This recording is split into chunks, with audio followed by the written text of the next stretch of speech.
Sus 10 minutos, adelante.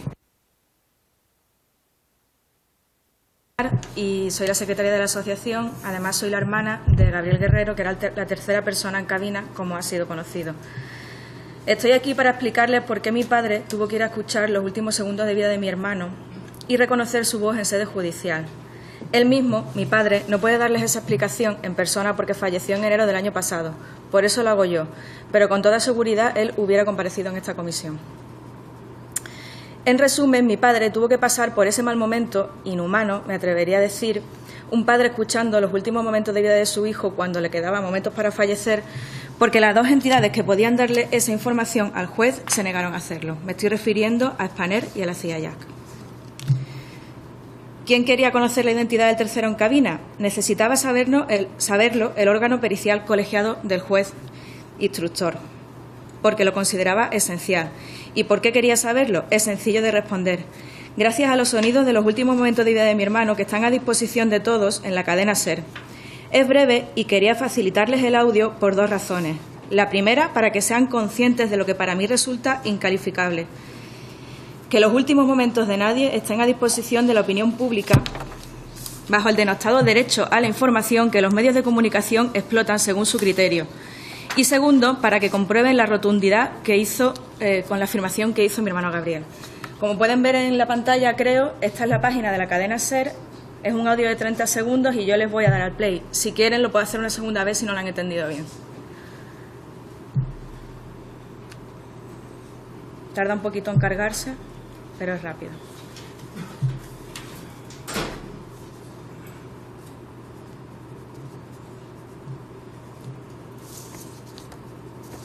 Bueno, mientras se carga, comentarles que el resto de los audios que ustedes pueden ver ahí se refieren a los últimos momentos de la cabina, incluso se escucha el momento del accidente, lo cual también es bastante vergonzoso. No,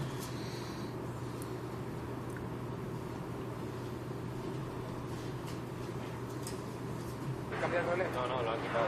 ¿Cómo van a dejar? ¿Se habéis puesto hielo al final? ¿Habéis enchufado hielo ahí? Por de puta madre, ¿ha bajado mucho?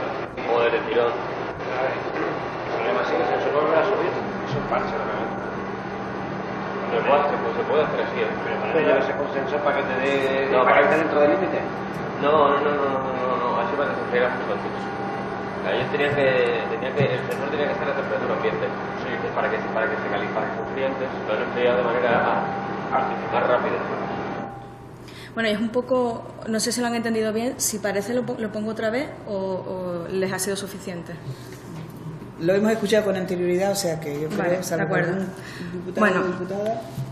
Vale. Mi hermano era el tripulante de cabina TCP de Spanair desde el 20 de agosto y llevaba poco más de un año en la compañía. Previamente su profesión había sido técnico en electrónica de comunicaciones e informáticos con cargos relevantes en empresas dentro y fuera de España. O sea, desde los 18 hasta los 30 años su profesión fue la electrónica, estando muy vinculado en su formación y en su vida profesional al INTA, que como ustedes recordarán es el instituto que le hizo las perrerías al relé, como aquí dijo el señor Ita, presidente de la CIA Jack. Es decir, mi hermano tenía profundos conocimientos en electrónica y además era un ferviente amante de la aviación. Esta sólida base de conocimientos le llevó a comentarle a su compañero y a su amigo, el comandante García Luna, que las acciones que los técnicos de mantenimiento habían hecho eran un parche, como han podido escuchar. En concreto, mi hermano se refería a desactivar el relé 2.5, que eso era una chapuza. De hecho, su primera pregunta cuando empieza el audio, que no se ha podido escuchar bien, es ¿han cambiado el relé? En este sentido, quiero leerles la conclusión 47 del informe final de la CIA Jack. En 71 de 103 incidencias reportadas al fabricante Boeing relacionadas con la indicación de alta temperatura de la sonda RAT en los MD-80, el problema fue solucionado mediante la sustitución del relé 2.5. 71 de 103 casos es el 68,93% de las veces. Es decir, dicho de otra manera, todos los avisos que tenía Boeing sobre esta avería, en el 70% de los casos los técnicos de mantenimiento lo arreglaron sustituyendo el relé, el 70% de los casos. Volviendo a mi hermano, fue la única persona que justo antes de morir dio en el clavo, al tener claro que desactivar el relé y no cambiarlo era un parche, es decir, como dar un paracetamol a una persona que tiene fiebre.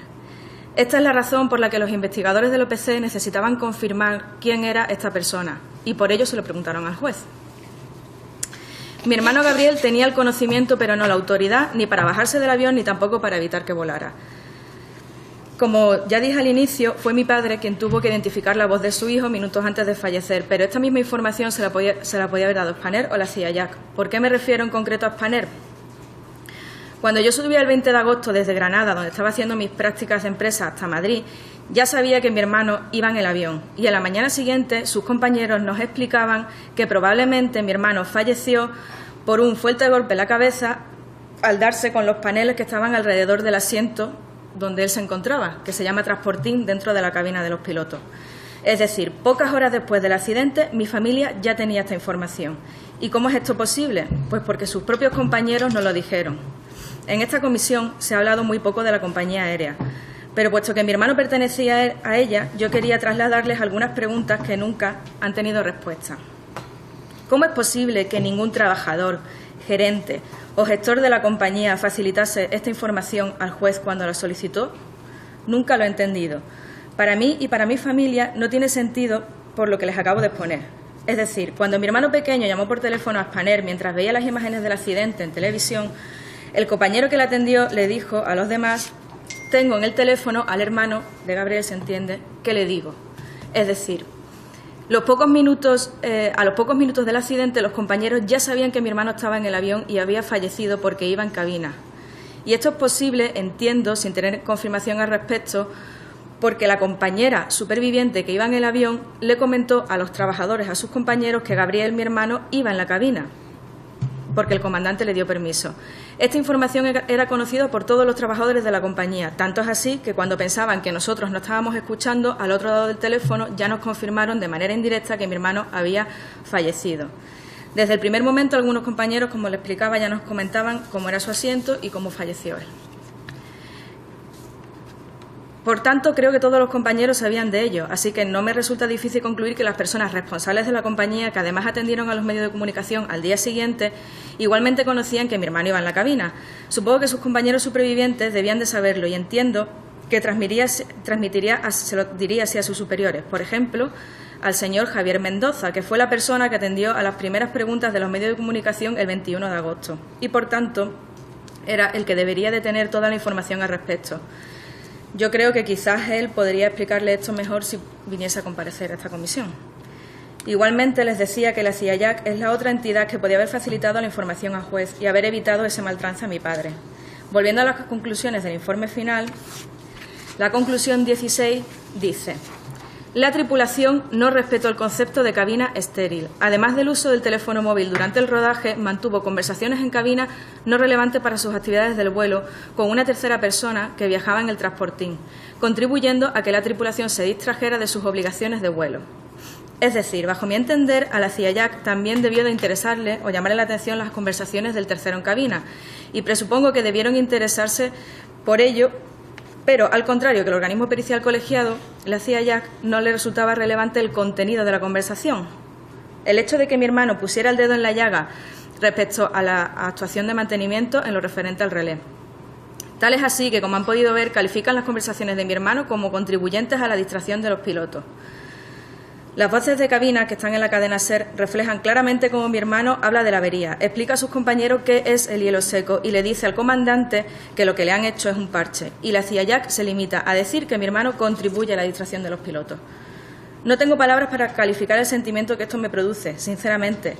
Quería recalcar que es muy usual, muy común, que los comandantes de los aviones permitan a algunas personas viajar en la cabina. Seguro que ustedes, que hacen un uso continuado del avión, lo han podido comprobar en algún momento. De manera que no entiendo cómo la CIA Jack considera que la alteración de la cabina estéril es una contribución a la distracción de los pilotos, que es la causa principal del siniestro según ellos. Esta situación se repite comúnmente en los aviones y resulta hipócrita señalarlo de esta manera, tanto más cuando la conversación que mantuvieron giró en torno a la avería. Concluyendo, es incomprensible que la CIA Jack, teniendo la información, no se la diese al juez. En muchas ocasiones he sentido que querían tapar a mi hermano. Y lo que dijo: pues porque bajo mi punto de vista dio en el clavo unos segundos antes del accidente, cosa que años después aún no han querido reconocer los técnicos de mantenimiento, como ya ha quedado claro en esta comisión con los dos técnicos de mantenimiento que han venido.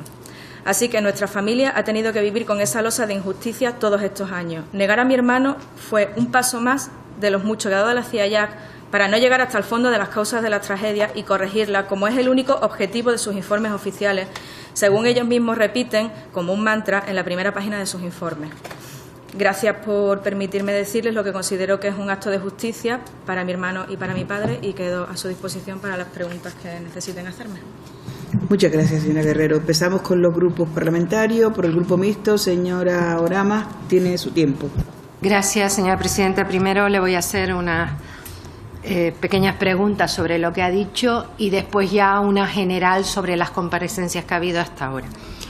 ¿Podría decirnos, por favor, qué asistencia tuvieron ustedes como familia de un tripulante de Hispaner? En el momento del accidente, como ustedes ya saben, no había un plan de asistencia para las personas que iban como pasajeros, pero las compañías estaban obligadas a tener un plan de asistencia para los familiares de sus trabajadores. En este sentido, Spanair puso en marcha ese plan de asistencia. De hecho, el teléfono al que nosotros tuvimos que llamar, a lo que hacía referencia antes, que llamó mi hermano pequeño, no fue el teléfono que estaba a disposición de todos y que aparecía en la televisión, sino era un teléfono particular que previamente mi hermano Gabriel ya le había dado a mi padre para usar en caso de emergencia. En este sentido, mis circunstancias fueron muy particulares porque, como comentaba, yo ya sabía que mi hermano iba en cabina cuando estaba subiendo. A las 12 de la noche llega a Madrid y yo ya lo sabía. Todos los familiares de las personas de Spanair, del personal de Spanair, estábamos en otro hotel distinto. No estábamos en el Hotel Auditorium, estábamos en el Hotel Barajas. Entonces allí éramos menos personas y estábamos recogidos y mejor atendidos, sobre todo en comparación con lo que tuvieron que vivir y padecer muchos de los familiares. Además, en mi caso, el reconocimiento de mi hermano se pudo hacer esa misma noche, la noche del 20 al 21, y entonces yo al día siguiente ya estaba en el tanatorio, acompañada por compañeros suyos y empezando el proceso de duelo que otras personas tuvieron que esperar más de 10 días a que le diesen a sus familiares. Muchas gracias. ¿Cuándo y por qué fue su padre a reconocer la voz de su hermano en sede judicial? Mi padre fue en marzo de 2011 a reconocer la voz de mi hermano Gabriel en sede judicial.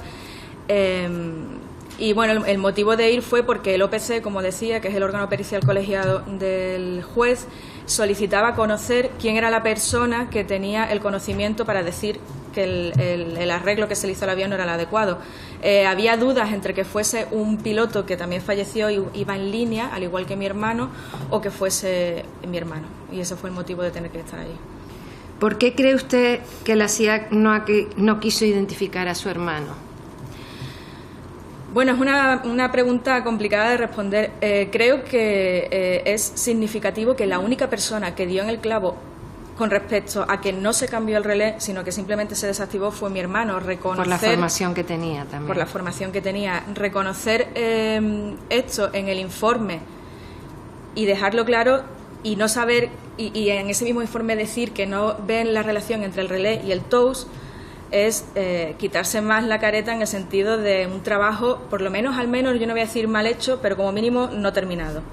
Entonces es más fácil taparlo, simplemente decir que contribuyó a que se distrajesen, en vez de centrarse en lo que se estaba hablando, porque no estaban hablando del tiempo ni de las vacaciones, estaban hablando de la avería, y digamos que eso le hubiese complicado a la CIA Jack explicar que no fueron capaces de saber por qué no funcionó el TOWS. Sé que usted ha seguido algunas de las comparecencias, pero entre otras cosas sí, yo la sigo a usted en todas. Redes sociales. Y la presidenta de la CIAC, no sé si fue de las que usted vio, no recordaba a qué personas recibió de la asociación para comunicarles que el informe final estaba terminado. ¿Asistió? ¿Estuvo en esa reunión? No, yo en esa reunión no estuve. Por aquel entonces yo ya estaba en la junta directiva, pero no me encontraba en Madrid porque yo soy de Huelva y fueron otras personas de la asociación que supongo que futuros comparecientes, mañana o pasado, le podrán decir quiénes estuvieron allí, pero yo no estuve en esa reunión. ¿Qué impulsó a su padre a asistir en el juzgado número 11 de Madrid para reconocer la voz de su hermano Gabriel? No, perdón. ¿Quién o qué le impulsó? A lo mejor es que ¿qué impulsó a su padre? ¿Qué impulsó, no? Sí. Pues básicamente reconocer la verdad. Al final, y después de 10 años, y ustedes lo han podido comprobar, lo único que necesitamos las personas, o en términos generales, lo que más se necesita es saber qué sucedió. Pasar por ese trance de tener que escuchar la voz de tu hijo y decirle en una sala fría a un juez, ese es mi hijo, y falleció minutos después, la única motivación que puede hacer que alguien haga eso es encontrar la verdad y arrojar verdad. Se estaban diciendo muchas cosas acerca del tercero en cabina, lo han podido ver en Cadena SER, y ese fue el motivo, es el mismo que particularmente me guía a mí, por lo que estoy en la asociación como secretaria y trabajo todos los días en ello, y lo que guía a la asociación. Bueno, yo termino ya diciéndole dos cosas. Como saben, nosotros no somos un tribunal, ha costado muchos años esta investigación. Cuando se compareció aquí en el año 2012, pues la gente no tenía interés, pero ya en aquel momento tanto la señora Librero como tanta gente habló de otra verdad, que ya estaba claro que no había interés, que todo se había hecho estupendo, que no había habido errores, que había sido un error humano y que además no había nada que mejorar y que teníamos el sistema más seguro del mundo, ¿no? Al final, todavía no ha terminado esta comisión, pero aquí se han dicho muchas cosas. Primero, de qué sirven informes y recomendaciones de seguridad si ninguna es de obligado cumplimiento, si no hay un seguimiento después para las que se cumplen o no. Si se considera, desde luego, de las cosas más graves es la famosa afirmación de que los sistemas de emergencia funcionaron perfectamente cuando ni siquiera se preguntó a las personas que estuvieron la primeros 50 minutos solos allí, los 7 bomberos, el médico del SAMUR, las propias víctimas que estaban conscientes. Y esa va a ser nuestra responsabilidad, ¿no? Pero entonces mi pregunta, usted que ha seguido tantas personas de las comparecencias que ha habido hasta ahora, ¿qué es lo que más la ha indignado, lo que cree usted que se ha mentido? Es complicado elegir una cosa. Por cercanía voy a referirme a las comparecencias de la semana pasada.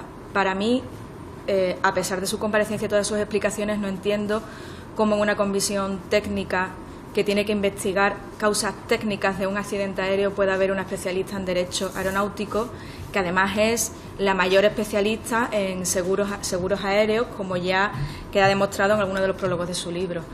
Yo las explicaciones que dio al respecto no las entiendo. Bajo mi punto de vista, no fue al grano, digamos que tiró balones fuera, y en ese sentido, a pesar de que ya no está, porque ha dimitido, lo que también ha sido una sorpresa, porque que yo sepa, y después de buscarlo no lo he encontrado, no está publicado en ningún sitio su dimisión.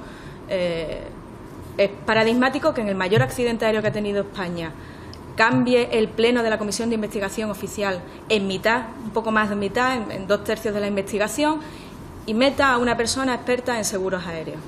Y las explicaciones que dieron aquí, para mí, no son justificables al respecto, sobre todo porque ella estaba hablando de un convenio de colaboración con otras entidades de otros ministerios y justicia, la redacción de ese convenio, y que ella justificaba su participación en la CIAJAC para redactar este convenio, y bajo mi punto de vista esa es una acción puntual. Si la CIAJAC tiene capacidad de contratar en un momento dado a personas o solicitar su ayuda a personas concretas para un acto puntual como es la redacción de un convenio, no entiendo por qué ha tenido que estar todo el tiempo que ha estado en la comisión.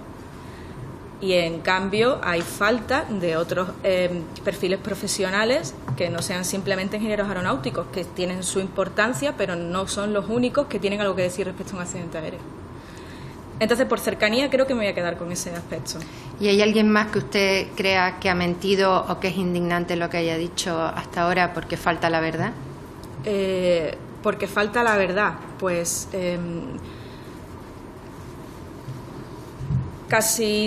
todos los miembros de la CIAJAC que han estado aquí, los técnicos de mantenimiento no creo que hayan faltado la verdad, pero no creo que hayan dicho toda la verdad.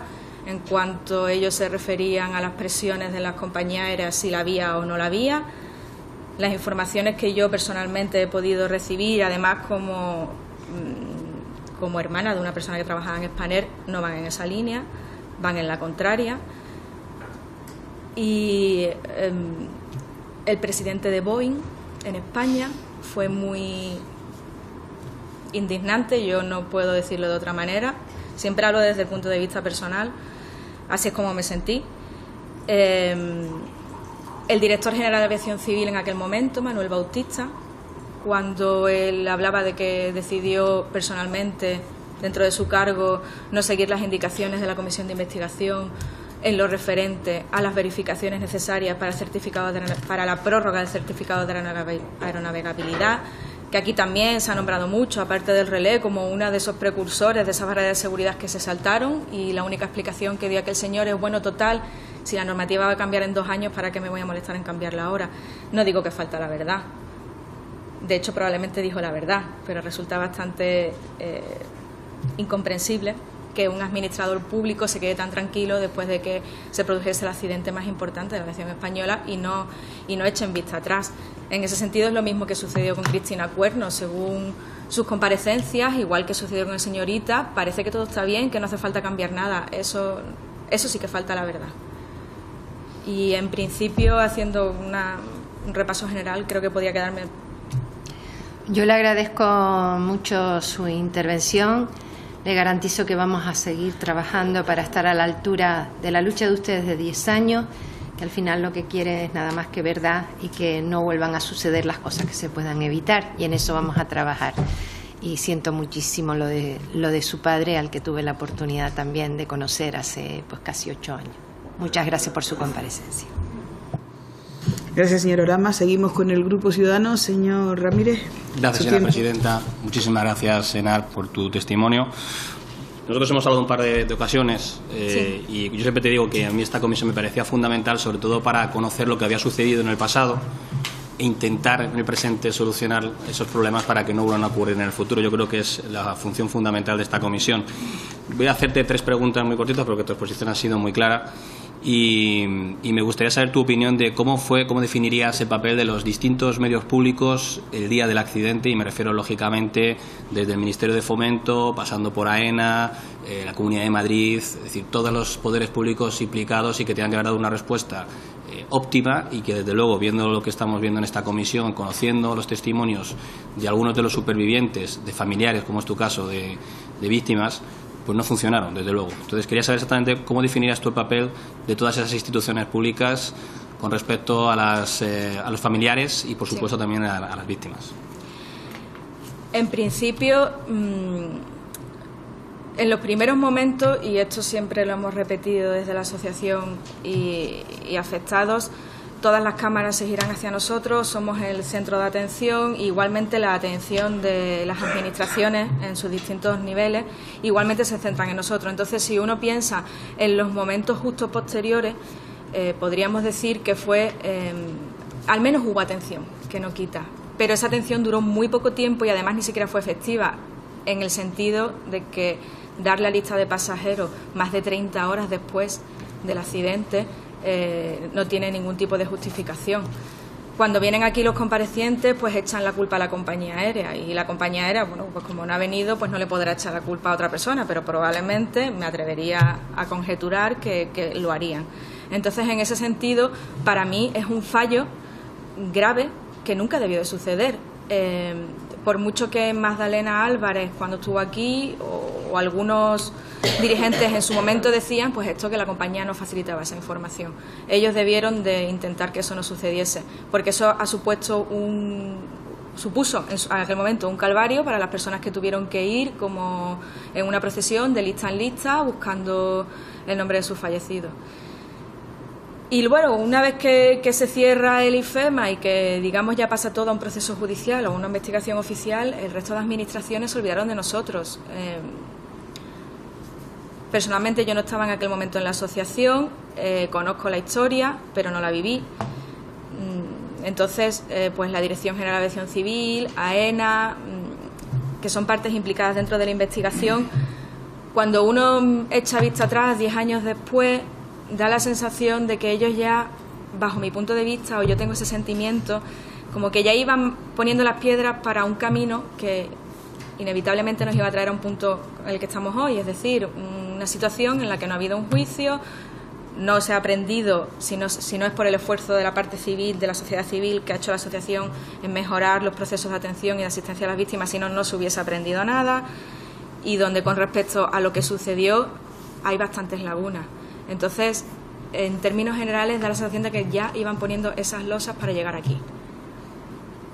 Muy bien.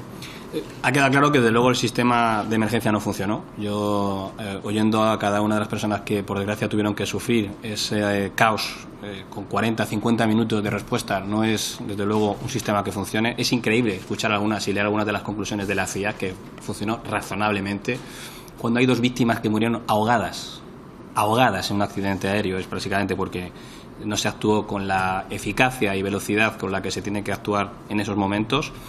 Y te quería preguntar si tú crees que el papel de la CIAC ha sido correcto, si es correcto todavía a día de hoy, si tendríamos que tener otro tipo de comisión de investigación desde tu punto de vista. El papel de la CIAC, bajo mi punto de vista, no ha sido el correcto. Ellos han cubierto el papel, que es el informe final, de la manera que han considerado mejor. Posteriormente han estado aquí varios miembros que a día de hoy siguen siendo miembros de la CIA y dejan todavía muchas incógnitas. No han podido responder por qué han cerrado una investigación sin saber por qué no sonó el TOWS, cuando es la clave. Ellos mismos, y el señorita sí lo dijo, sabemos perfectamente que si suena la alarma el accidente no se produce, pero no sabemos por qué no sonaba la alarma. Y cierro la investigación. Eso es insalvable. Y entonces... tenía otra idea en la cabeza, no sé exactamente lo que quería, pero bueno. Sí, si tú crees que la Comisión de Investigación de Accidentes actual que tenemos, el modelo español, es óptimo, o realmente tú crees que debería haber otro modelo de comisión de investigación, llamémosle multimodal, otro modelo? Sí.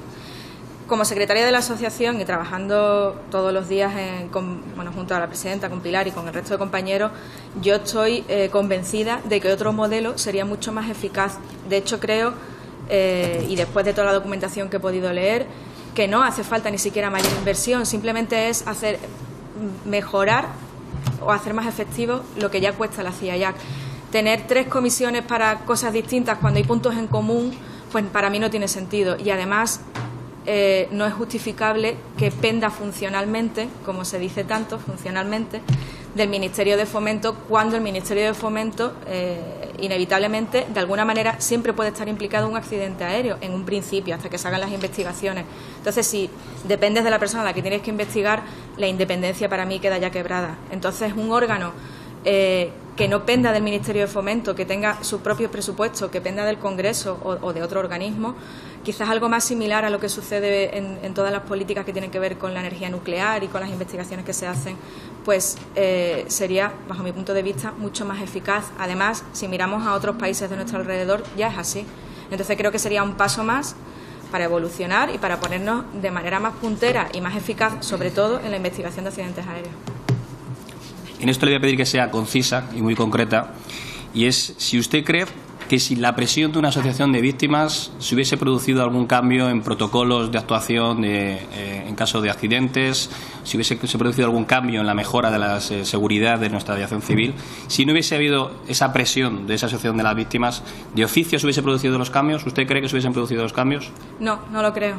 Y estoy segura de ello por una sencilla razón, concretamente, porque a nivel europeo, hasta donde yo conozco, el primer país que se puso en marcha en ese sentido fue España, casi paralelamente y muy unidos a Italia. Y en los dos países hay unas asociaciones de víctimas que tienen una relación con la administración de presión y voluntaria por mejorar las circunstancias.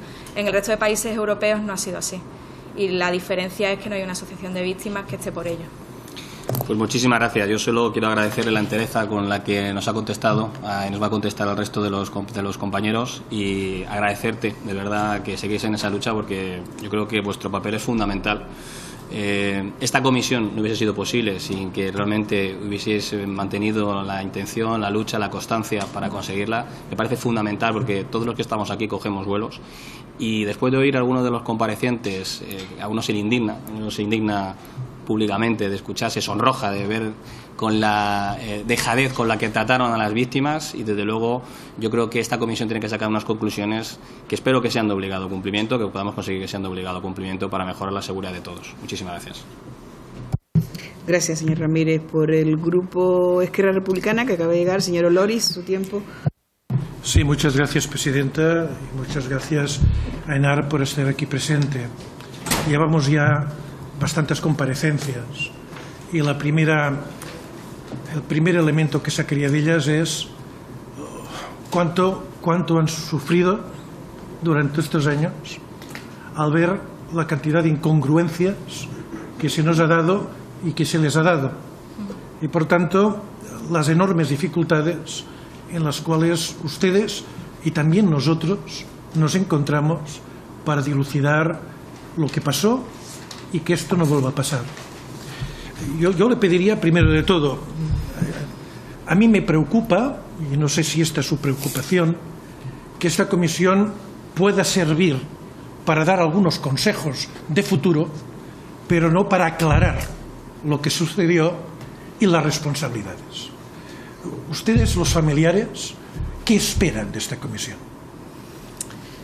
Pues yo lo que espero de esta comisión, entiendo que no puede aclarar las causas técnicas de un accidente, evidentemente porque para eso hace falta ser técnico, pero sí puede quedar claro que la investigación que se realizó y a la luz de las comparecencias que ha habido aquí y de las opiniones a nivel profesional que han arrojado distintas entidades, la investigación que se hizo no fue al menos suficiente. Bajo mi punto de vista no fue buena, si hay que calificarla, pero como mínimo no fue suficiente, con lo cual habría que volver a investigar. Esa conclusión, además yo personalmente, y perdone si soy así, pero es que yo creo que cae por su propio peso, simplemente con ver las comparecencias que ha habido, o con ver aquí a un presidente de Boeing que tira balones fuera diciendo que básicamente venía a ser un comercial y poco más. Entonces, en ese sentido, es lo que tanto mi familia como yo y las personas con las que estoy en contacto dentro de la asociación esperamos. Que si la investigación queda claro que no ha sido suficiente, que no ha llegado al quid de la cuestión, pues habrá que volver a investigar. Y, por supuesto, no puede volver a investigar quien ya lo ha hecho mal. En eso estamos. Yo pienso que este es un elemento que no podemos olvidar cuando redactemos desde esta comisión la ponencia, por así decirlo, que el Pleno ha de aprobar. Usted, al menos por lo que he leído, se puede deducir que su familia conocía la circunstancia particular que rodeó al fallecimiento de su hermano. ¿Puede explicarnos más concretamente cómo recibieron tal información y qué consecuencias tuvo esta información para la investigación? Ya lo explicó antes en la introducción, pero bueno, como no estaba el señor Loris... Vale, pues... nada, brevemente le digo, nosotros al ver el accidente en televisión llamamos al teléfono particular que Spanair ponía a disposición de los trabajadores en caso de emergencia, y quien llamó fue mi hermano pequeño. La otra persona que estaba al teléfono, que eran compañeros de Spanair, compañeros de las personas que habían fallecido, al tener a mi hermano al teléfono le comentó a sus otros compañeros pensando que mi hermano no le estaba escuchando. Es el hermano de Gaby. Gaby es Gabriel, el nombre que le daban cariñosamente sus compañeros. ¿Qué le digo? En ese momento, cuando mi hermano nos trasladó esta información, nosotros ya sabíamos que las noticias eran malas cuando la persona que estaba al otro lado del teléfono no quería decírnoslo, así que indirectamente de esa forma nos enteramos. Luego, posteriormente, como ya expliqué, nosotros pudimos identificar, de las primeras personas que fueron identificadas fue mi hermano, entonces al día siguiente ya teníamos en el tanatorio a todos los compañeros de mi hermano y eran los mismos compañeros los que nos iban explicando: tu hermano estaba sentado en el transportín es un asiento que está dentro de la cabina, estaba en la cabina porque el comandante le dio permiso y en ese asiento pues probablemente en el alabeo pues recibió una serie de golpes y probablemente así fue el fallecimiento. Entonces nosotros al día siguiente ya sabíamos que mi hermano era la tercera persona en cabina, como se le ha puesto a nivel público por parte de la CIA y sabíamos las circunstancias, en principio todo por la información que ellos nos daban, pero parecía bastante veraz. Luego después se ha comprobado que fue así. Ha facilitado los audios publicados en los medios de comunicación y disponibles para cualquiera. ¿Qué opina al respecto? Para mí resulta indignante, no, pero tengo una cosa más que apuntar al respecto, con respecto a la CIA. Es decir, como sabes, la asociación estamos solicitando más documentación que ha utilizado la CIA para poder llegar a sus conclusiones y de momento pues no hemos podido tener acceso a ello. Es decir, a una información que la CIA explica que es una información reservada y que no podemos tener acceso. Pero, sin embargo, los últimos momentos de vida que son grabados en la cabina, y la única motivación de que sean grabados en cabina precisamente es por si hay un accidente o un incidente poder investigar, no para que sean publicados, que además, bajo mi punto de vista, no aporta ningún tipo de información real, es puro morbo, cosa que además se ha visto en otro tipo de accidentes en España y esto sigue siendo igual. Entonces, que eso siga ahí, además 10 años después, no creo que tenga ningún sentido, y que la CIA, que es a lo que iba, que no lo he dicho antes, no haga nada al respecto de oficio, pues me parece indignante. Ellos dicen que toda la información que se les da a ellos es completamente confidencial. No sabemos cómo ha llegado a la cadena SER. Esa investigación el juez pues no la pudo terminar. Pero no sé, el organismo que aglutina toda la información es la Comisión de Investigación de Accidentes e Incidentes. Espero que esta no se haya dicho, pero es probable, entre otras razones, porque todos leemos la misma documentación y vamos a aquellos aspectos que nos llaman más la atención, sin duda, ¿no?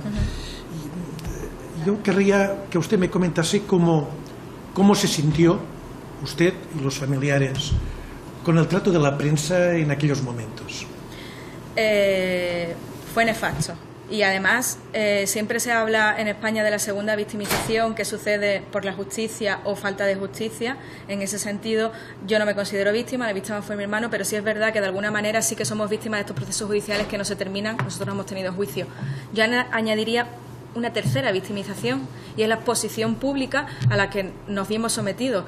En los medios de comunicación están como a la llegada al aeropuerto eran perseguidas las personas y poniéndole el micrófono a quién ha muerto y qué siente. Yo entiendo, en un mundo ideal, a mí me gustaría que estuviese regularizado, y en un mundo más ideal todavía me gustaría que el civismo estuviese por encima del derecho a la información y eso no sucediese.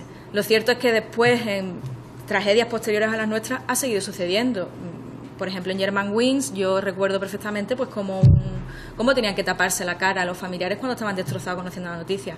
Eso no tiene ningún sentido, debería de cambiarse. No sé exactamente de qué manera, tengo varias ideas, pero no es el foro para decirlo. Pero sin duda no aporta nada, no creo que aporte información, y a los familiares de alguna manera les crea más angustia.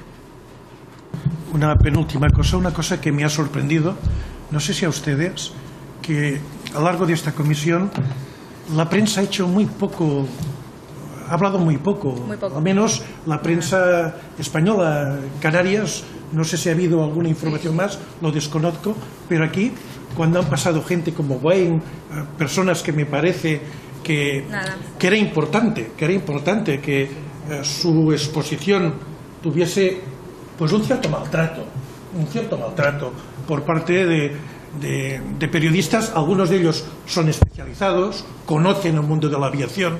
Me ha extrañado bastante este silencio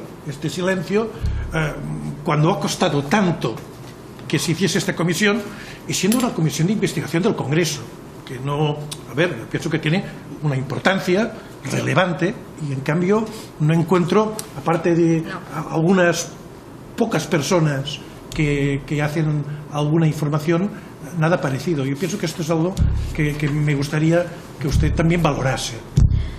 A ver, si uno se mete en el mundo de los medios de comunicación, y más teniendo en cuenta los últimos 10 años que hemos vivido, nosotros hemos padecido el inicio de la crisis y todo lo que ha sucedido después. En ese sentido, pues somos relegados en las noticias a otro ámbito, y conforme va pasando el tiempo, pues más todavía. En el 10º aniversario se pusieron muchos micrófonos delante, pero después pasó el tiempo. Es verdad que en Canarias, por la importancia que tuvo allí, por la cantidad de personas que fallecieron y que estaban en el avión, que tenían alguna relación directa o eran canarios, pues allí tiene más importancia. Pero también es verdad que además encima, y yo no soy canaria, soy andaluza, pero sí siento algún tipo de solidaridad con ellos, en el sentido de la distancia que nos separa, y tengo amigos canarios, ellos siempre me decían, es que estamos muy lejos y a veces parece como que se olvidan, ¿no? Y yo soy andaluza, también siento eso, mucho menor, y lo entiendo. Y eso nosotros lo hemos padecido y creo que lo seguimos padeciendo. A lo mejor esas son las explicaciones de por qué los medios de comunicación no nos echan cuenta, pero si vamos a la información que aquí se ha podido generar, creo que es muy importante. Creo que es muy importante para la sociedad, porque accidentes aéreos estadísticamente volverán a suceder. La diferencia está en cuánto tiempo vaya a pasar, pero van a volver a suceder, se verán afectados españoles, desgraciadamente, y esta información y todo lo que aquí se está hablando es importante públicamente para que todo el mundo sepa qué es lo que ha sucedido, qué es lo que se ha mejorado y qué es lo que se van a poder esperar. Ahora bien, los medios de comunicación tienen otro tipo de escala, entiendo, o de intereses. Y una última pregunta. De las sorpresas desagradables que he tenido, que hemos tenido muchos de nosotros, aparte de Wayne y de otras comparecencias, hay una que para mí está planeando por encima de ustedes aún, que es el caso Mapfre, es decir, la aseguradora. Me gustaría saber qué relaciones han tenido o aún tienen con esta aseguradora y qué valoración haría, sobre todo que nos dé también instrumentos para hablar cuando ellos intervengan, si es que intervienen. Personalmente, y aquí hablo como afectada, no como secretaria de la asociación, yo estoy en un proceso judicial que todavía no ha terminado contra Mapfre. Estamos hablando de 10 años después. Si seguimos en la relación de hechos, vuelvo a lo que ya dije antes cuando respondía al representante de Ciudadanos.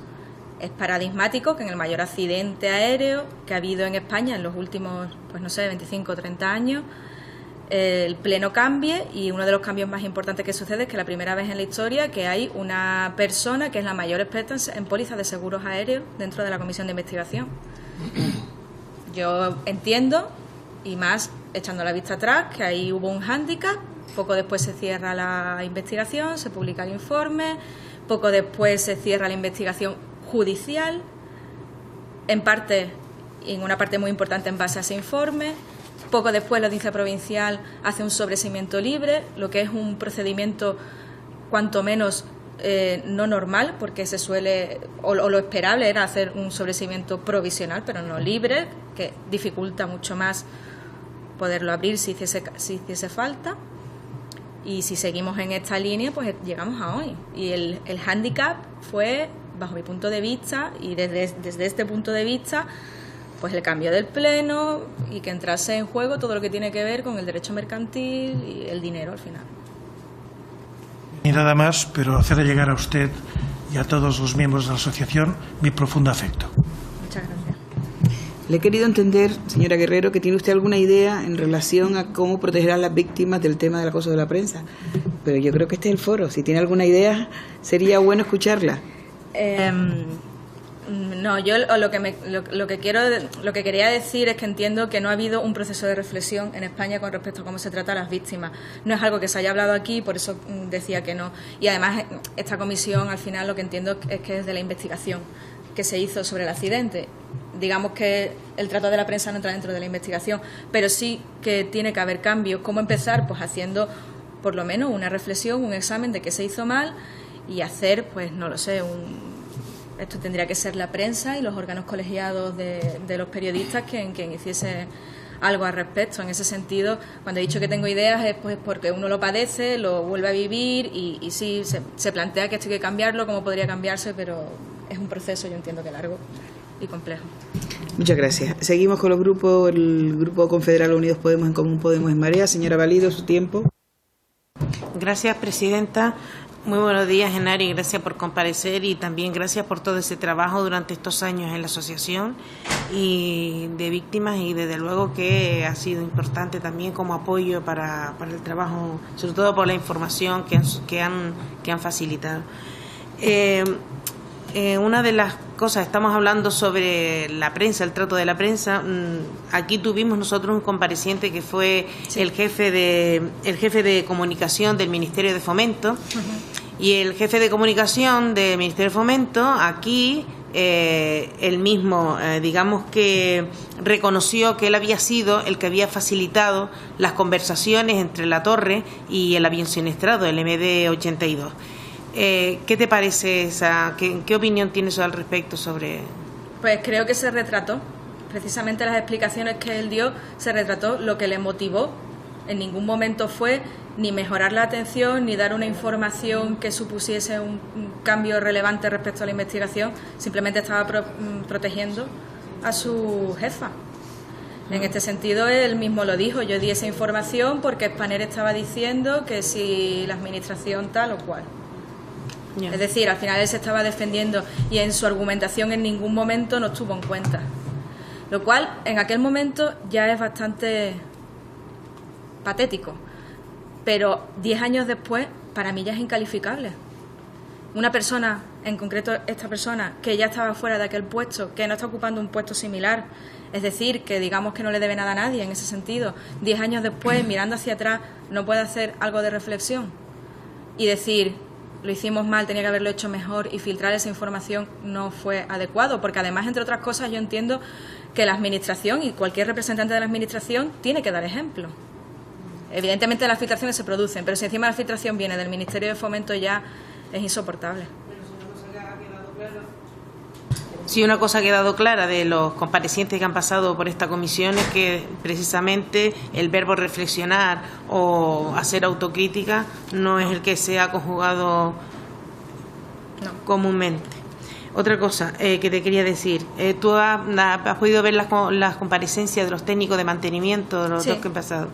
Entonces, teniendo en cuenta y sabiendo, como has dicho en tu exposición, que tu hermano tenía conocimiento y él mismo calificó de chapuza lo que estaban haciendo, ¿qué te parece la comparecencia de ellos y las respuestas que dieron sobre lo que le preguntábamos de la avería?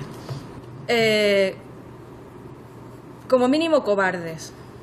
Cobardes desde el punto de vista, como estaba diciendo antes, porque yo creo que el tiempo pasado es importante. No es lo mismo responder a una situación en el momento que se produce a poder evaluarla una vez que ha sucedido. Y bueno, la comparecencia de Felipe, que fue el último que estuvo aquí hace un par de semanas, ya cobarde se queda poco, porque parece como que no recordaba, como que básicamente tira balones fuera. Para mí, pues digamos que es como salvarse las espaldas. Yo no lo entiendo. No lo entiendo desde el punto de vista que él está en un gremio y donde parece que seguía trabajando, según él dijo aquí, y yo entiendo que algo ha tenido que aprender. Probablemente no haya vivido nada tan fuerte nunca en su vida como aquel día. Y a mí me resulta incomprensible que no tenga nada que decir al respecto. Ni él, ni el otro TMA que estuvo aquí, Jesús Torroba. Sí, gracias. Ha estado durante tu exposición, durante tu exposición y en la contestación a alguno de los diputados que me han precedido. Sí. Perdón.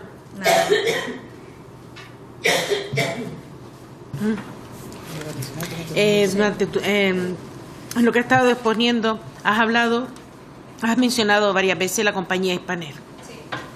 Concretamente, ¿hay algún representante que tú crees que tenía alguna responsabilidad directa, o de qué manera, no sé cómo decirte, de qué manera, en qué punto era más que responsable? Bueno, es evidente que era responsable porque el avión pertenecía, muchas gracias, porque el avión pertenecía a Spanair. No se ha pedido comparecencia porque es que la empresa ya cerró en el 2012, pero concretamente, ¿qué persona o yo qué sé, qué directivo o de qué manera se podía concretar la acción de Spanair? Pues es el nombre que he dicho. Yo entiendo, desde la información que tengo, que el señor Mendoza, Javier Mendoza, que entonces era el responsable gerente de la compañía Spanair y además fue la persona que recolectó toda la información el día del accidente para el día siguiente atender a los medios de comunicación, y además por el cargo que tenía de responsabilidad con respecto a los procesos de calidad de la compañía, es la persona que tendría algo que aportar a esta comisión y que podría responder. Por ejemplo, también podría responder respecto a qué pasó con la lista de pasajeros, si es cierto lo que decía Magdalena Álvarez o no, o incluso responder ante las filtraciones que hubo, si alguna pudo salir de su compañía o no. Entiendo perfectamente que esta comisión se centra en la investigación que hubo y por lo tanto no se centra en la compañía, pero si tuviese que venir alguien de Spanair, yo desde la información que tengo comprendo que debería ser Javier Mendoza. Es que hay algo que se nos olvida siempre o pasamos de largo, y es que todas las grabaciones de ese día del accidente y entre los distintos organismos, parte de la estructura de de la aviación y que eran integrantes del accidente tenían que haber estado custodiadas y no podían haberse filtrado y la autoridad, se supone que la autoridad en aquel momento, la Dirección General de Aviación Civil, tenía que haber, digamos, buscado a la persona de dónde salieron esa conversación. Pues nada, pues muchas gracias, no tengo más nada que... Gracias, Enar. Gracias. Gracias, señora Valido. Vamos al Grupo Socialista. Señor Franqui, su tiempo. Muchas gracias, presidenta. Muchas gracias, señora Guerrero, por su comparecencia y por su aportación, su intervención. Creo que está haciendo una intervención y una aportación que creo que va a enriquecer muchísimo a la comisión, porque ha planteado asuntos profundos de lo que se debería destinar fundamentalmente a las conclusiones de la comisión, ¿no?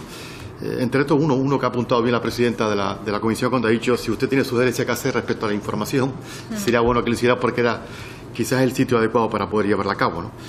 Nadie tiene ninguna duda de esta comisión, de los que formamos parte de esta comisión, que hoy estamos aquí gracias al trabajo de la Asociación de Víctimas. Creo que todos lo tenemos claros y, por tanto, la primera pregunta que me gustaría hacerle es cómo ve la comisión, en este caso desde tu punto de vista como secretaria de la Asociación de Víctimas, el trabajo de la comisión, si está cubriendo las expectativas que ustedes tenían en ella.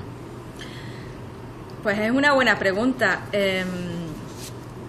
Sinceramente, para mí, personalmente, yo tengo muchas esperanzas puestas en esta comisión. Creo que todos ustedes pueden hacer una labor que hasta ahora no se ha hecho, mínimo de revisión y como muy mínimo de dar a conocer la verdad.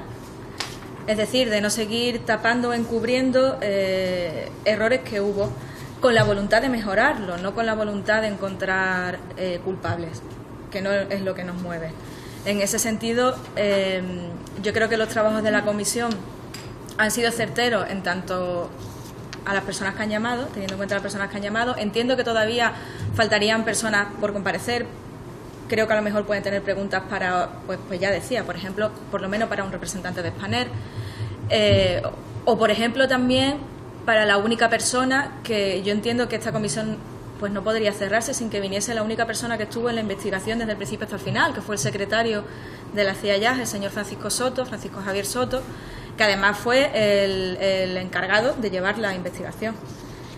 Y en ese sentido, pues yo creo que van bien encaminados y que es un trabajo duro. Sin duda entiendo que es complicado y como le decía, pues yo y muchas más personas tenemos mucha esperanza en que ustedes puedan hacer lo que no se ha hecho hasta ahora. Yo coincido con usted que quizás hemos hablado mucho de todo y quizás poco del papel que ha jugado la compañía Spanair, ¿no? Yo tenía una de las preguntas: ¿cómo valoraba usted la actuación de la compañía? Pero las diferentes preguntas usted ha ido ya señalando cuál es su punto de vista respecto a eso, ¿no? A mí sí me gustaría saber su opinión sobre un asunto que comentaba al principio de mi intervención, que es el derecho a la información y el derecho al límite del respeto a las víctimas y a sus familiares. Yo creo que eso es un trabajo que la comisión sí debe explorar, porque efectivamente usted lo ha señalado, otros supervivientes y víctimas y todo lo hemos visto en las imágenes de televisión, ¿no? De que era efectivamente una importante presión añadida a todo el sufrimiento que se estaba produciendo, ¿no? Y creo que habría que buscar esos límites legales y creo que debe ser el trabajo de esta comisión, buscar el límite al derecho a la información con el límite también del respeto a la víctima. ¿Tiene desde la comisión, desde la asociación, algunos trabajos, consideraciones, recomendaciones de esa dirección? En principio, la verdad que esto es algo que he soltado aquí, por así decirlo, pues porque es un foro y creo que es importante hablarlo, pero como ya he dicho antes, la comisión está centrada en la investigación del accidente, no en todo lo que nos ha sucedido. Hay muchas cosas que nosotros no hemos hablado, pues porque no se puede abarcar todo, el que mucho abarca poco aprieta, ¿no? Entonces, en ese sentido, mucho más de lo que ya he dicho, creo que a quien le corresponde serían a los organismos que representan a los periodistas. Está bien poder decirlo aquí, pero no creo que la comisión en principio, porque haría falta investigarlo más y yo creo que sería mucho abrir el campo. Con lo que ya tienen, ya es complicado como para además añadir algo más. En ese sentido, simplemente quería apuntar que a mí me resulta paradójico cómo se puede hablar del derecho a la información de toda la sociedad y el derecho a la información de las víctimas que estamos solicitando, al menos poder ver los documentos que han sustentado el informe oficial, no nos lo dejan. pero en cambio sí podemos hablar de derecho a la información de la sociedad, entonces... Por eso, las enormes contradicciones, que parece que algunas cosas son muy reservadas y otras no tanto, ¿no? Sí. Y por eso sería bueno que la Comisión trabajara en esa dirección, ¿no? de dejar claro cuál debe ser, en un sector que está con muchos protocolos, quizás el derecho a la información, el proteger en este caso a los familiares y a las víctimas, sería también un terreno. En ese sentido, ya el Real Decreto, el plan de asistencia lo contempla en varios aspectos, y nosotros ya estuvimos trabajando con el Ministerio cuando se redactó. Otra cuestión que, por parte de la Comisión de Investigación, hubo algún trato, no digo especial ni mucho menos, no me quiero referir a ello, ¿no? Sino entrevistas con los supervivientes a la hora de documentar finalmente los trabajos de la investigación, o no hubo ningún tipo de... Porque he tenido la confusión a veces de que no ha habido entrevistas, pero por otra parte se han indicado que sí hubo, y me gustaría saberlo por parte de la asociación. O sea, no hubo por ningún miembro de la comisión, de los que trabajaban en el campo de investigación, entrevista con ninguno de los supervivientes que ustedes tengan constancia. Pues... A la hora de hacer los trabajos de investigación. Sí, entiendo. Yo, desde lo que yo conozco, y ya le digo que yo entré en la asociación en 2011, aquello sucedió en 2008 y en 2011, en verano, se presentó el informe final. Quiero decir con esto que puede ser que yo no conozca todo lo que hay. Desde lo que yo conozco, la Comisión de Investigación nunca se dirigió a ningún superviviente en concreto para preguntarle nada sobre su experiencia y para aportar nada en ese sentido. Ya ha estado aquí anteriormente Loreto, ha estado Rafa Vidal y hay otros supervivientes. Yo, en todas las conversaciones que he mantenido con ellos, nunca han dicho nada y nunca... De hecho, tal es así que la misma presidenta de la comisión en aquel entonces, Rosa Arnaldo, ni siquiera recuerda con las personas con las que se reunió, lo cual aprovecho para decir que es paradigmático como mínimo, teniendo en cuenta que nada más que ha tenido que atender un accidente de estas características y que no se recuerde con quién se reunió, a mí me resulta increíble. Lo decía porque los miembros de la comisión que han estado aquí dicen no saben quién hacía el trabajo de investigación, de preguntar, ¿no? Y parece extraño que parece que es de manual que los investigadores, lógicamente, además de todas las entrevistas que tienen que hacer e informes técnicos que tienen que hacer, lo digo que entrevisten a las personas que estuvieron afectadas en el accidente, que mejor que ellos tienen vivieron esa desgraciada experiencia y con lo cual deben aportar muchísimos conocimientos a esa investigación. Ya le digo que con el superviviente casi le aseguro que no, y concretamente en mi caso, hablando del tercero en cabina, del que habla la comisión nunca se dirigió a nosotros para preguntarnos su hermano era la persona, nunca. Fue el juez y de aquella manera. No, por eso cuando le di al principio de su intervención me sorprendía muchísimo eso, ¿no? Que nadie se le... y que finalmente haya que ir al juzgado para saber quién era esa persona cuando se sabía a las pocas horas, ¿no? Se sabía. Este accidente tenía muchos avisos de que se iba a producir, ¿no? Me refiero a avisos en el sentido de que ya había tenido problemas este tipo de avión, este modelo de avión, que además era un modelo de avión que representaba casi el 100% de la flota de Hispaner, con lo cual, y además parecía que había una especie de historia negra respecto a este modelo de avión, ¿no? Pero sí todavía se habían producido algunos avisos, ¿no? Bueno, ya había tenido el mismo fallo este mismo avión por la mañana, el día anterior, este avión volvió al parking, como muchos avisos, ¿no? Por eso hace más dramático el accidente, ¿no? Sí. No es un avión que despega y se produce, sino que como que había tenido muchos avisos, por eso hace aún mucho más dramático la situación. Imagino que de las familias, pues mucho más angustioso el poder olvidar esos momentos, ¿no? Por eso creo que el trabajo de esta comisión tiene que ser especialmente sensible, ¿no? Con lo que ustedes plantean y sobre todo con los avisos que se plantearon, ¿no? Sí. Porque, bueno, se salió de aquí ahora hace un momento la polémica con la devolución del avión, al margen de la filtración o no, que ya usted lo ha valorado perfectamente, y no entro ahí, pero efectivamente se planteó sobre la mesa que se cambiara el avión, que finalmente no se cambió, ¿no? Y claro, cuando uno empieza a escuchar todo ese relato, una avería por la mañana, hay posibilidad de cambiar el avión, el técnico de mantenimiento toma decisiones, que luego la confusión de si está sujeta o no al manual de mantenimiento, no está sujeta a la confusión que produce el propio manual de mantenimiento, bueno, y luego lo ocurre, ¿no? O sea, fueron muchas decisiones en cadena que finalmente acabó desgraciadamente con el accidente. Por eso creo que es importante el trabajo de la comisión. Por eso creo que era fundamental el trabajo de ustedes, ¿no? Porque hubieron muchos avisos, ¿no?, de cómo se desarrolló, ¿no? Yo quiero, sé que no es una situación cómoda para usted estar aquí hoy, pero yo quiero agradecer profundamente la información que ha dado, la soltura, la solvencia, la tranquilidad que nos ha mostrado y sobre todo que nos ha avanzado algunos caminos de investigación para el trabajo de la comisión que estoy convencido que vamos a aprovechar en las conclusiones finales. Muchas gracias. Gracias. Gracias, señor Franqui. Por el Grupo Popular, señora Bento, su tiempo. Muchas gracias, presidenta. Muchas gracias, señora Guerrero Henar. Me gustaría, antes de empezar también, yo creo que es algo que sentimos todos los miembros de esta comisión, agradeciendo a la doctora González su testimonio anterior, ¿no? Yo creo que ha sido una persona que ella a lo mejor no lo cree, pero que nos ha impactado a todos, ha sido muy valiente y la entereza que ha demostrado yo creo que hay que señalarla y dejar constancia de ella en las actas, ¿no? Lo mismo a usted. A nosotros se nos hace duro. Yo cada vez que vienen familiares afectados del accidente, oye, pues, y te planteas preguntas, yo reconozco que me cuesta muchísimo, porque claro, uno intenta tener un mínimo de empatía y no se puede poner, es difícil ponerse en la piel de la persona que viene, y por eso, de verdad, muchísimas gracias de corazón. Antes decía usted, porque es evidente que nos siguen fundamentalmente en las comparecencias, bueno, pues todas las personas que tienen algún tipo de relación con el accidente, sobre todo, ¿no? Que muchas de ellas usted no entendía, ¿no? Que realmente las escuchaba y no entendía muchas veces cómo eran capaces, ¿no?, de esos testimonios. Yo no sé si a usted le tranquiliza y a los familiares que nos escuchan, pero lo digo con la intención de tranquilizarlos. Nosotros tampoco lo entendemos. Es verdad que muchos de los comparecientes, bueno, pues les hacemos preguntas, los intentamos enfrentar con lo que desde nuestro punto de vista o no llegan a contestar, porque es absolutamente cierto, preguntas sin contestar, contradicciones, faltas de memoria, falta de autocrítica.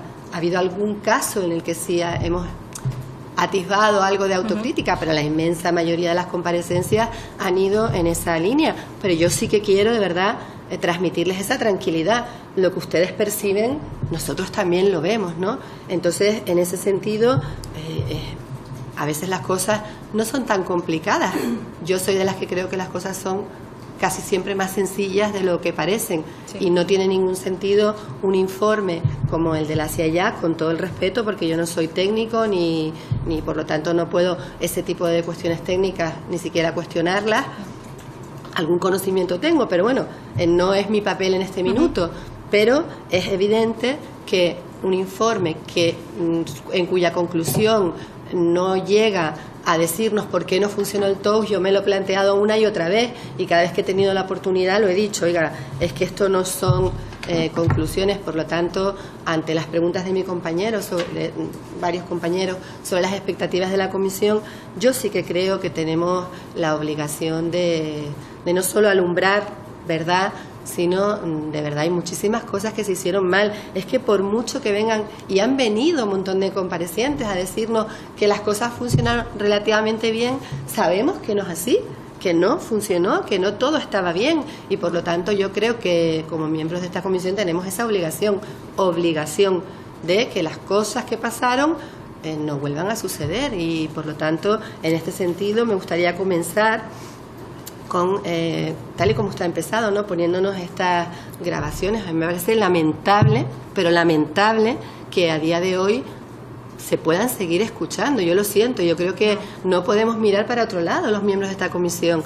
Yo personalmente le he preguntado a algún responsable cómo es esto posible, que nadie de oficio haya actuado, porque estamos hablando de una información que debía estar custodiada, como ha dicho alguna compañera de la comisión, y por lo tanto yo creo que nosotros no podemos mirar a otro lado y dejar que las cosas permanezcan. Me parece indignante que la cadena SER, siga manteniendo esto para que la gente lo pueda escuchar. Y bueno, y me parece una desfachatez también que el señor Fernández Serrano venga, porque hablábamos de filtraciones, ¿no? Nosotros pensábamos que había sido una filtración y sorpresivamente vemos que de filtración nada, que hay una intención, y ya es una opinión personal, desde mi punto de vista, una intención un tanto perversa.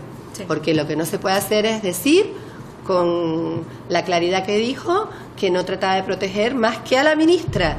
Entonces, a mí me parece que como servidores públicos, que es lo que son, cuando uno ostenta un cargo público es lo que es, lo más importante debe ser proteger a los ciudadanos, en este caso a las víctimas. Por lo tanto, usted decía que no sabía si la comisión pues podía intentar rectificar estas circunstancias. Yo creo que estamos obligados a hacerlo.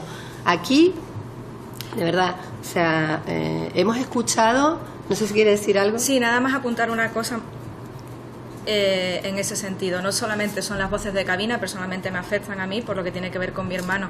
Hay imágenes que se han vuelto a poner 10 años después de una fila de cadáveres en el IFEMA, tapado con una manta.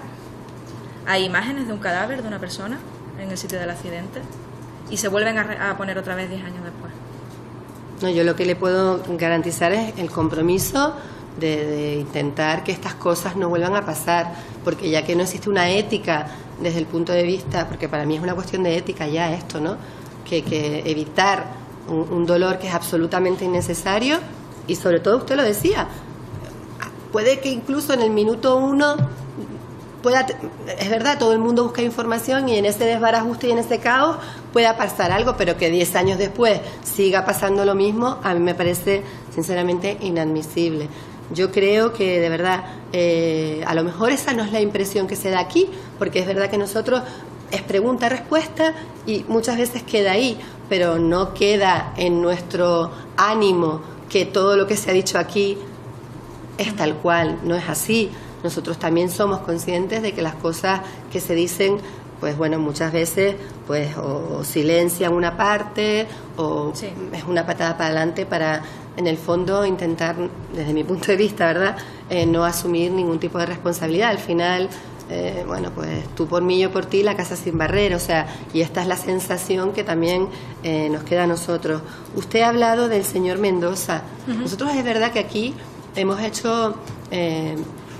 bueno, también no ha venido ningún compareciente responsable de la compañía ya no existe, por lo tanto, quizás deberíamos de profundizar un poco más. ¿Cree usted que sería conveniente que el señor Mendoza compareciera en esta comisión? Sí, yo creo que sí. Podría dar explicaciones respecto a las listas de pasajeros, porque se dio tarde, respecto a si la Dirección General de Aviación Civil en algún momento, como se ha indicado por algunos comparecientes, pudo tener algún trato de favor con respecto a ello, respecto incluso, y creo que es lo más importante, a las inspecciones que ellos recibían como compañía aérea.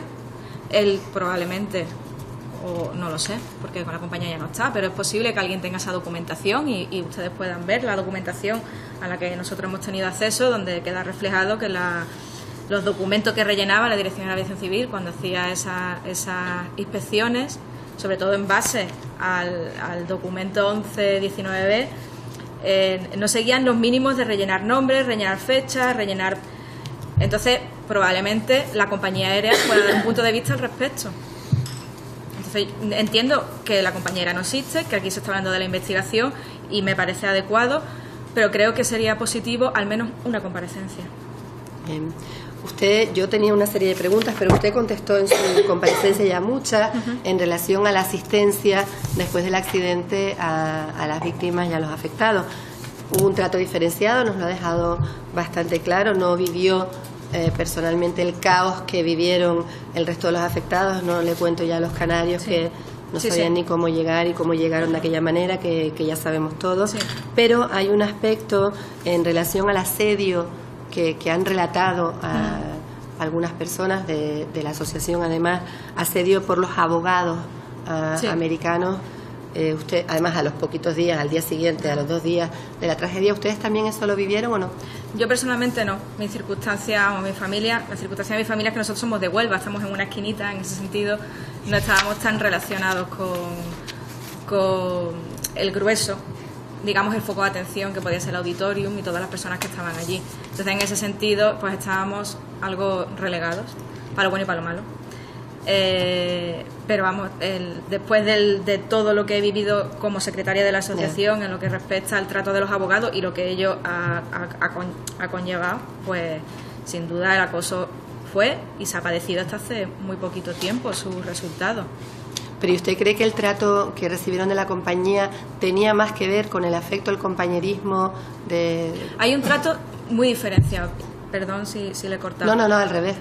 Hay un trato muy diferenciado. Una cosa son los compañeros, las personas que iban en los aviones. Es que yo he visto que usted ha hablado de eso y no de la compañía. Y otra cosa es la compañía. Claro. La compañía como entidad y los responsables de la compañía como entidad. Entonces, de hecho, creo que algún compareciente lo ha dicho en algún momento, creo que fue Federico Sosa, que ellos, dentro del programa que tenía Spanair, que era obligatorio, de plan de asistencia en caso de accidentes aéreos, los propios compañeros formaban parte del voluntariado que acompañaban a las personas que estaban en el IFEMA en todo aquel proceso que tuvieron que vivir. Igualmente también a nosotros como personas que trabajaban dentro de Spanair, mi hermano. Entonces, en ese sentido, recalcar que el trato que recibimos, particularmente, yo puedo hablar de las personas que me atendieron a mí, incluso una psicóloga, y en Barajas fue perfecto, no tengo ningún tipo de problema con ello. Lo que no fue así es con la entidad, con la compañía, con los responsables de la compañía, que entre otras cosas es que sobre todo no dieron la lista de pasajeros, sobre todo, pero es que después además el trato que tuvieron, creo, en el auditorio, ya les digo que yo estoy hablando pues porque he podido hablar muchas veces con las personas que vivieron aquello, pero el trato que recibieron en el auditorio no fue el adecuado para nada, no se daba información, pero ni siquiera los propios afectados, y eso... Hay una imagen que yo tengo grabada, no le puedo decir exactamente qué accidente sé que fue un accidente asiático, y perdóneme, no recuerdo el vuelo, pero sí recuerdo a los dirigentes de la Asiana fue el accidente, creo que en el año 2015 o 2016. Lo primero que hicieron los representantes de la compañía aérea fue en una reunión, que es una reunión muy complicada, con los familiares de las personas que habían fallecido, fue pedirles perdón. Primero, antes que nada. Luego se podrán dar más o menos explicaciones, porque hay muchas implicaciones, yo entiendo, sobre todo desde el punto de vista jurídico. Pero lo primero que hicieron, y es que no quita, fue pedir perdón. Yo no he recibido, ni siquiera yo, era lo que le iba a preguntar, como trabajador. Si alguien le ha pedido perdón. No, nunca. Nadie, en nombre de la compañía Spanair. No. En nombre de nadie, o sea, ni institucionalmente tampoco. No. Bueno, usted... 10 años después tampoco creo que lo vayamos a recibir, ¿sabes? No, y a la vista de lo que hemos escuchado, yo creo que la sensación no es que vayan por ahí los tiros, ¿no? Pero bueno, yo creo que lo importante al final va a ser las conclusiones que de esta comisión podamos sacar y estar a las expectativas que usted decía. Creo que tenemos puestas las expectativas en la comisión y que nosotros estemos a la altura. Al final, esperemos que esto sea así. Nuestra voluntad, desde luego, va a ser esa. Usted nombró antes a Francisco Javier Soto, el secretario de la comisión de la CIAYAC, pero tampoco entendí muy bien a qué se quería referir en relación a este señor que estuvo... Esta es la única persona que yo creo que ha estado siempre, ¿no?, en la investigación, ha sido el investigador principal. Lo nombró, pero no entendí por qué quería usted... En el sentido porque me preguntaban si... cómo iba la comisión o qué opinaba de los trabajos que llevaba la comisión hasta el momento, y en ese sentido yo decía que creo que van bien encaminados, pero que no entendería que esta comisión no recibiese o no viniese aquí a comparecer el señor Soto. Desde el punto de vista, sobre todo con dos justificaciones principales que ya las ha dicho. Una, que es la única persona que estuvo desde el principio hasta el final en la investigación, y otra, que además fue la persona encargada de dirigir la investigación, porque podía no serlo, pero sí lo era. De hecho, tal es así que no sé si han tenido oportunidad de ver la rueda de prensa que hubo en 2008, después del accidente, que dio la CIAYAC, donde estaba el que entonces era el presidente, que falleció, el señor Pablo Palomar, y estaba el señor Soto. Y quien dirigió toda esa rueda de prensa, 1 hora y pico, que está en la televisión española, para quien quiera verlo, esa hora y pico, quien estuvo hablando fue Francisco Soto. Entonces es una persona que tiene una información que no lo tiene nadie más. Entonces considero que su punto de vista es básico. Tomamos nota, ya van 2 personas que usted nos ha apuntado que deberían de comparecer. Bueno, yo creo que es una pregunta obligada y creo que sé cuál es la respuesta, pero me gustaría escuchársela. Yo creo que una de las conclusiones importantes que tenemos que sacar es en relación al órgano de investigación, en este caso la CIAYAC, ¿no? Sí. ¿Usted considera que la CIAYAC es independiente? No.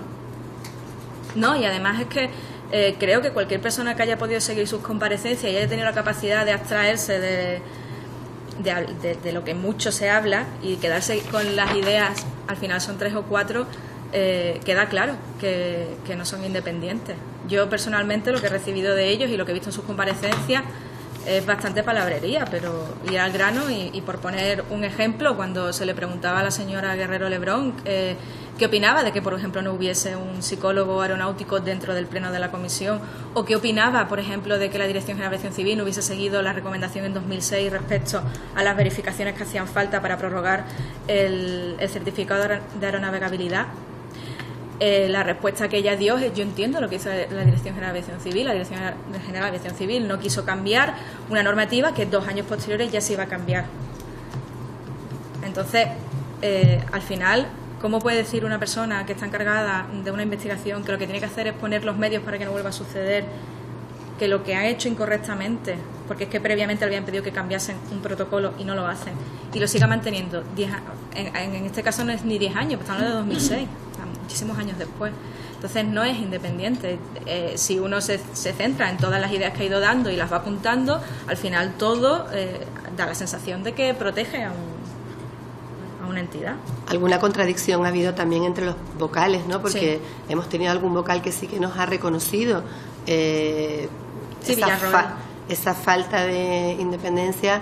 Bueno, a lo mejor no ha utilizado el término, pero sí ha dicho que se notaba, ¿no?, que se intentaba edulcorar algunas conclusiones. No sé, yo creo que en el informe, un informe tan amplio, que en temas tan importantes en temas muy importantes se pasa de puntillas, y luego a lo mejor otros que no, pues se desarrollan en páginas y páginas, ¿no? Yo creo que eso también hemos ido nosotros tomando conciencia. Y ya mi última pregunta, como secretaria usted de la asociación, ¿cree que hay alguna cuestión que no haya salido en la comisión y que a usted le gustaría recalcar? Sí. Hay una cosa, y si me permite, me gustaría coger unos documentos que tengo aquí detrás. Sí. Porque es que les quiero leer. El señor Bautista hizo un libro que presentó en la Fundación Ramón Areces hace poco tiempo, y estoy buscando justamente, aquí está lo que está escrito. Aquí, casi siempre, cuando uno está en cualquier tipo de foro aeronáutico donde se habla de accidentes, siempre se empieza con el mantra de que la aviación es el medio más seguro de transporte. Yo no voy a entrar a decir que no, personalmente tengo dudas al respecto, pero quería hacerle una reflexión respecto precisamente a qué es el medio más seguro. No creo que el foco de atención tenga que ser ese. De hecho, como le decía, en este libro, que si quieres se lo puedo dejar después a la comisión, un libro que ellos presentaron, se titula Retos del transporte aéreo en España.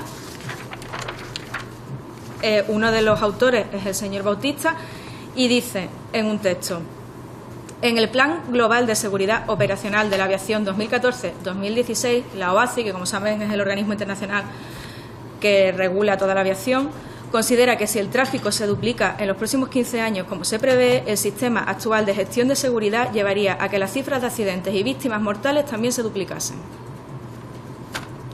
Entonces, yo entiendo que uno no puede empezar diciendo que el medio más seguro para moverse es el avión y luego obviar esta afirmación que no es que lo digamos las víctimas porque seamos tremendistas, es que lo dice la OACI. Y la OACI lo está diciendo porque hay que prever que, aunque los niveles de seguridad se sigan manteniendo tal y como están a día de hoy, que son muy altos, si hay más aviones volando, hay más aviones que se van a caer y entonces va a haber más víctimas. Con lo cual, lo decía antes, simplemente hay que esperar que vuelva a suceder, sin ser alarmista, sin pensar que va a ser mañana, sin tener miedo, sino afrontar las cosas como son. Esto va a suceder y hay que cambiar las cosas para que se haga mejor la próxima vez, ya está. Muchísimas gracias, señora Guerrero, y desde luego le reitero nuestro compromiso a que al menos pongamos todos los impedimentos posibles para minimizar una situación como la que usted acaba de describir. Muchas gracias, señora Bento. Yo creo que hoy las dos comparecencias han sido no solo emotivas, obviamente, sino de la comparecencia de la señora Guerrero concretamente de bastante entidad, ¿no? Y creo que ya toca que alguien les pida perdón. Entonces, esta presidencia, esta mesa, yo creo que esta comisión, en nombre, en calidad de responsables públicos, y por lo que ya hemos sabido y ya sabemos de todas las comparecencias, sí les quiere pedir perdón en nombre de quien no se los han pedido. y decirles que bueno, que vamos a tener la lucidez suficiente para que esas conclusiones se informe, realmente aflore la verdad y aflore la justicia, porque la aviación civil se lo merece, porque se lo merece la ciudadanía de este país que cogemos aviones y porque ustedes en la lucha que lleva se lo merecen. Muchas gracias y hasta la próxima, señorías.